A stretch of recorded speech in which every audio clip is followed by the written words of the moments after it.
Hello everyone, welcome back to my channel one vision MBBS. तो इस video में हम देखने वाले हैं anaemia due to G6PD deficiency. ठीक है, G6PD डेफिशिएंसी की वजह से भी एनीमिया होता है। देखिए, ये G6PD का मतलब क्या हुआ? Glucose 6 phosphate dehydrogenase. ठीक है, ये एक एंजाइम है जिसको हमने HMP शंट में पढ़ा था। ठीक है, देखिए हम पूरा का पूरा अच्छी तरह से समझने वाले हैं। ठीक है, तो देखिए G6PD डेफिशिएंसी की वजह से जो एनीमिया होता है वो कौन सा है? वो है हमारा हिमोलाइटिक एनीमिया। ठीक है, हिमोलाइटिक डिजीज है ये, due to the red cell enzyme defect. Red cell enzyme means क्या? G6PD। ठीक है, ये क्या है? एक एंजाइम है और इसकी डेफिशिएंसी की वजह से जो डिफेक्ट होती है उसे हम कहते हैं haemolytic disease. In G6PD deficiency, RBCs are susceptible to oxidative injury by the free radicals। देखिए, G6PD का काम क्या है हमारी बॉडी में? G6PD हमारी बॉडी में रिड्यूस ग्लूटाथायोन देता है। ठीक है, इसकी वजह से रिड्यूस ग्लूटाथायोन का प्रोडक्शन होता है। वो हमें जो फ्री रेडिकल्स और जो ऑक्सीडेटिव हमारी बॉडी में प्रोड्यूस होता है ना, उससे हमारी बॉडी को प्रोटेक्ट करते हैं। मीन्स के आरबीसी को उस ऑक्सीडेटिव और फ्री रेडिकल्स के प्रोटेक्ट करते हैं। अगर G6PD की डेफिशिएंसी हो गई तो रिड्यूस ग्लूटाथायोन की भी डेफिशिएंसी हो गई और उसकी वजह से बॉडी है हमारे आरबीसी को ऑक्सीडेटिव इंजरी और फ्री रेडिकल से प्रोटेक्ट नहीं कर सकती और उसकी वजह से क्या होता है? आरबीसी का लाइसिस होता है। इसीलिए हम इसे कहते हैं हिमोलाइटिक एनीमिया। ठीक है, ये टाइप है हमारे हिमोलाइटिक एनीमिया का। ठीक है, G6PD डेफिशिएंसी है वो एक्स लिंक रिसेसिव डिसऑर्डर है। तो और एक्स लिंक्ड है, इसका मतलब क्या हुआ? उसका फुल एक्सप्रेशन होता है किसमें? मेल में, और फीमेल कैरियर हो सकती है। ठीक है, मेल में क्या होता है? फुल एक्सप्रेशन होता है। ठीक है, तो देखिए G6PD डेफिशिएंसी में सबसे पहले हम देखेंगे रोल ऑफ G6PD। ठीक है, सबसे पहले G6PD का काम क्या है वो हम समझेंगे। ठीक है, उसके बाद हम देखेंगे सीक्वेंस ऑफ इवेंट, मतलब कि पैथोजिनेसिस, किस तरह से एनीमिया होता है। ठीक है, और लास्ट में हम पढ़ेंगे lab diagnosis and clinical features. ठीक है,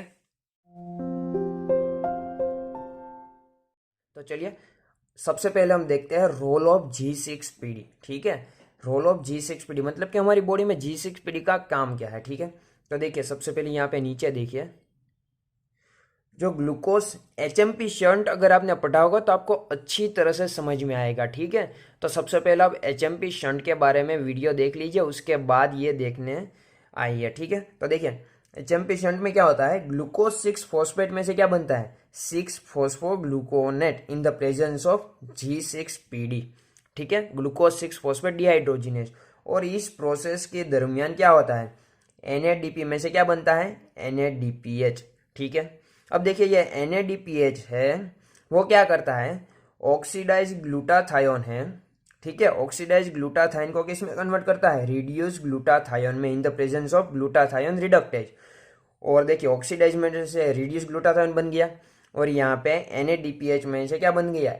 NADP in the presence of glutathione reductase. अब देखिए ऑक्सीडाइज ग्लूटाथायोन में से हमें क्या मिला?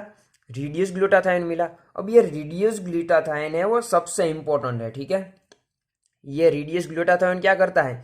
ये जो हमारी बॉडी में ऑक्सीडेंट इन्फेक्शन हुआ है या फिर कुछ ड्रग है जो ऑक्सीडेटिव इंजरी करती है या फिर फ्री रेडिकल प्रोड्यूस करती है लाइक H2O2, उसको क्या करता है? ये रिड्यूस ग्लूटाथायोन वाटर में कन्वर्ट कर देता है। ठीक है, इन द प्रेजेंस ऑफ ग्लूटाथायोन पर ऑक्सीडेज। ठीक है, क्या होता है? रिड्यूस ग्लूटाथायोन जो है सुपर ऑक्साइड है या फिर आप कह सकते हैं फ्री रेडिकल से ऑक्सीडेटिव एजेंट है, उसको क्या करता है? ग्लूटाथायोन परऑक्सीडेज की प्रेजेंस में क्या करता है? वाटर में कन्वर्ट करता है और ये जो खुद रिड्यूस ग्लूटाथायोन है वो ऑक्सीडाइज ग्लूटाथायोन में क्या हो जाता है? कन्वर्ट हो जाता है। ठीक है, तो इस तरह से जो ये G6PD है या वो क्या करता है? हमें रिड्यूस ग्लूटाथायोन देता है और ये रिड्यूस ग्लूटाथायोन है हमारी बॉडी में जो फ्री रेडिकल्स है उसको H2O में कन्वर्ट करके हमारी बॉडी को प्रोटेक्ट करता है। किससे? फ्री रेडिकल्स और ऑक्सीडेटिव इन्फेक्शन से। ठीक है, तो ये हो गया हमारा रोल ऑफ G6PD और इसी इसका रोल है प्रोटेक्शन का, हमारी बॉडी को प्रोटेक्ट करने का। इसीलिए इसे हम कहते हैं हाउस कीपिंग एंजाइम। क्या कहते हैं? House keeping enzyme. तो ये हो गया हमारा रोल ऑफ G6PD। अब हम देखते हैं sequence of events in G6PD deficiency. इसका मतलब क्या हुआ, पैथोजेनेसिस ऑफ G6PD डेफिशिएंसी। ठीक है, तो देखिए in G6PD deficiency oxidant cause intravascular and extravascular haemolysis. ठीक है, देखिए इंट्रावास्कुलर का मतलब तो आपको पता ही है कि जो आरबीसी का लाइसिस होता है वो किस में होता है, ब्लड वेसल्स में। और जो एक्स्ट्रावास्कुलर हीमोलाइसिस है, इसमें जो आरबीसी का लाइसिस होता है वो ब्लड वेसल्स के बाहर मतलब कि स्प्लीन में हो सकता है। ठीक है, आरबीसी का लाइसिस होता है, तो इसे हम कहते हैं एक्स्ट्रावास्कुलर हीमोलाइसिस। अब देखिए G6PD डेफिशिएंसी हुई हमारी बॉडी में। ठीक है, तो उसकी वजह से क्या होता है, decrease synthesis of reduce glutathione. Glutathione का सिंथेसिस डिक्रीज हो जाता है। ठीक है, तो उसकी वजह से क्या होता है, जो आरबीसी है वो एक्सपोज टू ऑक्सीडेंट स्ट्रेस। ठीक है, आरबीसी को जो हमारी बॉडी में रिड्यूस ग्लूटाथायोन प्रोड्यूस होता था G6PD की वजह से, और वो ऑक्सीडेटिव स्ट्रेस से हमारे आरबीसी को बचाता था। अब देखिए ये रिड्यूस हो गया, तो ऑक्सीडेटिव स्ट्रेस से हमारा आरबीसी क्या होता है, एक्सपोज्ड होता है। ठीक है, और उसकी वजह से हमारे आरबीसी में H2O2 एक्यूमुलेट होता है। ठीक है, अब जो ये H2O2 है, ठीक है, वो क्या करता है, हमारे आरबीसी मेम्ब्रेन को डैमेज करता है और उसकी वजह से क्या होता है, हीमोलाइसिस होता है। इसीलिए हम इसे कहते हैं हीमोलाइटिक एनीमिया। ठीक है, हीमोलाइटिक डिजीज। ठीक है, ये हो गया हीमोलाइसिस। अब क्या हुआ, जो हीमोलाइज्ड आरबीसी है, देखिए अब जो ये हीमोलाइज्ड आरबीसी है वो क्या करता है, हीमोग्लोबिन को लिबरेट करता है। ठीक है, अब जो हीमोग्लोबिन लिबरेट हुआ आरबीसी के सेंटर में से, वो क्या करता है, वो हमारे जो बॉडी में ऑक्सीडेंट प्रेजेंट होता है ना, वो क्या करता है, इस हीमोग्लोबिन को ऑक्सीडाइज करता है। ठीक है, और हीमोग्लोबिन का ऑक्सीडेशन होने की वजह से क्या फॉर्मेशन होता है, मिथ हीमोग्लोबिन का फॉर्मेशन होता है। ठीक है, मिथ हीमोग्लोबिन का फॉर्मेशन होता है। अब देखिए जो मेट हीमोग्लोबिन का फॉर्मेशन हुआ वो क्या फॉर्म करता है, हेंज बॉडी का फॉर्मेशन करता है। देखिए हेंज बॉडी का मतलब क्या हुआ कि ये हमारा आरबीसी है तो उसमें आपको एक डॉट लाइक दिखेगा। ठीक है, इसे हम कहते हैं हेंज बॉडी। और वो कहाँ पे प्रेजेंट होती है, आरबीसी के साइटोप्लाज्म में। और कहाँ से बनती है, मिथ हीमोग्लोबिन में से। और ये क्या है, it is oxidise form of haemoglobin. ठीक है, अब जो हेंज बॉडी है, ठीक है, आरबीसी के साइटोप्लाज्म में प्रेजेंट होती है, ये हमने देख लिया। अब क्या होता है कि जो आरबीसी मेम्ब्रेन है ना, ठीक है, removed from the RBC membrane by the macrophages in spleen.